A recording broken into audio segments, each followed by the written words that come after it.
Les, by my reckoning... I'm too young for this programme. You are. Actually, They're just voices from the past.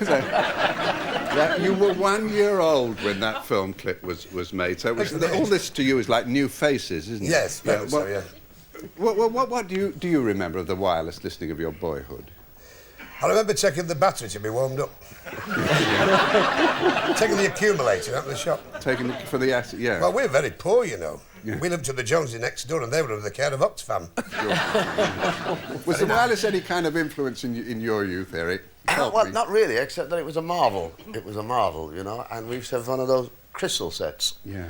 And my father used to tinker for hours with it, with these things on, and he suddenly say, I've got a band. It's a band. It's a band. And we always used to come round and always have one of these things and right at it, it's a band, it's a band. And bang on the wall, and they'd come, and by the time they came in, it had faded. And that was his day's work on. Arthur, did you used to spend your early days listening? Oh, masses. And there were some wonderful women comedians on the radio. Suzette Tarry. Do you remember Suzette Tarry? Red Sails and the Sunset. Jean de Castellet used to do a marvellous woman called Mrs. Feather. That's right. Dithering away at the telephone. Okay. They weren't exactly given to understatement, were they? No, Les, she was not alive, she was not dead. What was she? My missus. Right. I'm not saying she's ugly, but when she went to see The Elephant Man, that film the other week, they thought she was making a personal appearance. When we got married, the vicar said, who gives this woman away? And somebody shouted, Pickfords. Are you going to do a monologue? Eric, did you like horror films? I'm not talking about No, I do like horror films. I mean, I probably enjoyed that, although... You're probably in it. I wasn't in that one. No, but it Arthur, what were your feelings on horror films? I used to rather like the silent ones. There was a wonderful one called The Face at the Window, where a terrible face used to loom up.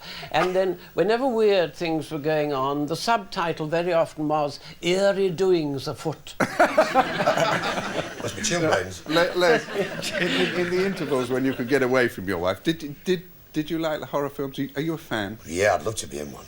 Yeah? But Eric, you were in one, weren't you? You were in... Yeah. I was in a Theatre of Blood. That was lovely. I mean, gallons of red paint and tomato ketchup. He played Gory Cooper. No, it was great fun to be in. There was a terrible story called The Red Deluge, which was all about the Bolsheviks and the Chinese banding together and coming flooding over Europe. Impossible. Prophetic. Yeah, prophetic. Were these written in Latin? Yeah. And there was a wonderful, awful joke section, which was always called Laugh, You Beggars, Laugh.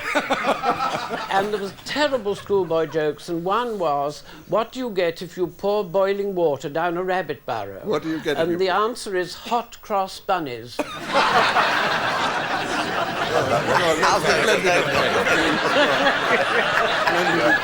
Well, do you find it more difficult to be funny in stuff written by other people?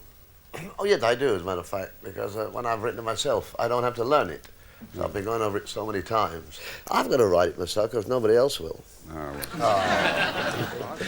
Now, W.C. Fields used to be one of your idols, didn't he? Oh, yes. Tell us some of your favourite lines of his.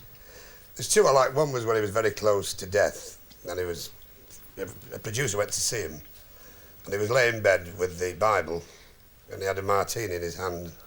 This producer said, Bill, you of all people, reading the Bible, what for? He said, I'm looking for a loophole. Well,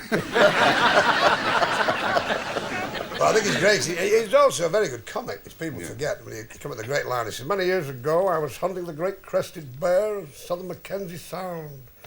Awesome critter, awesome, yeah. Had 2 bullets in my gun. The critter lumbered across the frozen tundra. In my haste to dispatch the creature, I fired one of the bullets, singed the critter's flesh. Outraged, it ran for me willy-nilly. I dropped my sandwiches and my scotch, which shows you the haste of my departure. Found myself in a stone canyon. The grizzly was waiting behind a lone tree for me to weaken, that would pound. But I had 1 bullet left in my gun. And being something of a marksman on the ballistic scale, I knew that if I fired the bullet at the stone wall 3 feet away, The missile would ricochet at an angle of 2.4, would come off some frozen droppings, probably left by an elk, and would reappear on the lone tree in a parabola, enter the bear's lumbar region and render him hors de combat. The fella said, did you kill the bear? He said, no, I missed the wall.